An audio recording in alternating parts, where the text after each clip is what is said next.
हुजूर के पास ना 10 दिनार थे। हजरत अब्दुल्ला इब्न उमर कहते हैं नबी करीम अलैहिस्सलाम के पास ना 10 दिनार थे। वैसे तो कायनात ही मेरे नबी की मुट्ठी में है, लेकिन ज़ाहिरी तौर पर 10 दिनार थे।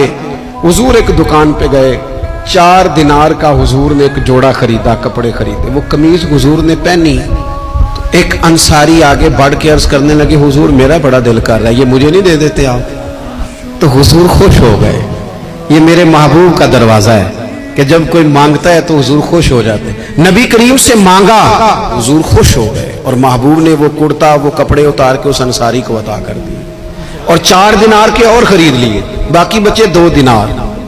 नबी करीम वो लेके निकले, रुखसत हुए घर जाने के लिए, तो रस्ते में खातून को रोते हुए देखा। हुजूर रुक गए, फरमाया क्यों रो रही हो? अर्ज करने लगी, या रसूल अल्लाह मैं फला आदमी की कनीज हूँ, नौकरानी हूँ, उसने आटा लेने भेजा था 2 दिनार का, वो 2 दिनार गुम हो गए। हुजूर ने 2 दिनार उसे अता कर दिए। वो दिए तो फिर रो रही थी। फरमाया अब क्यों रोती हो? कहने लगी, या रसूल अल्लाह डरती हूँ देर बड़ी हो गई, या मार ही ना पड़े। तो हुजूर ने फरमाया चल ना, मैं तेरे साथ चलता हूँ।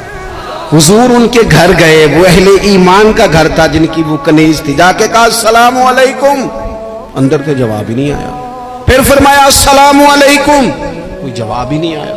महबूब का तरीका मुबारक था 3 दफा दस्तक, फिर वापसी।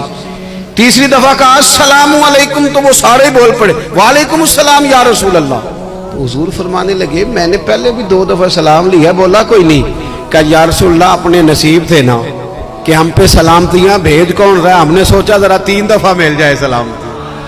महबूब करीम अलैहिस्सलाम फरमाने लगे ये तुम्हारी कनीज वहां खड़ी रो रही थी, इस बिचारी के 2 दिनार गुम हो गए थे, इसे दोबारा सामान लाते कुछ देर हो गई, इस पर सख्ती ना करना, मारना ना।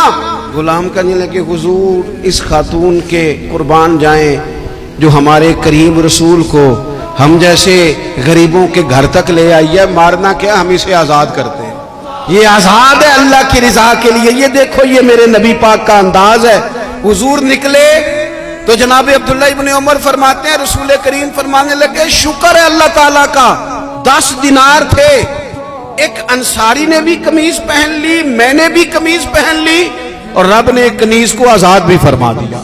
ये अंदाज हमें नबी करीम ने दिया है कि हम अपने दौलतों में, अल्लाह की अताओं में गुरबा को, करीबियों को, रिश्तेदारों को, बहन भाइयों को थोड़ा शरीक कर ले, ताकि वो जो आसूदगी अल्लाह ने हमें दी है उसमें से दूसरों को भी कुछ नफा मिले।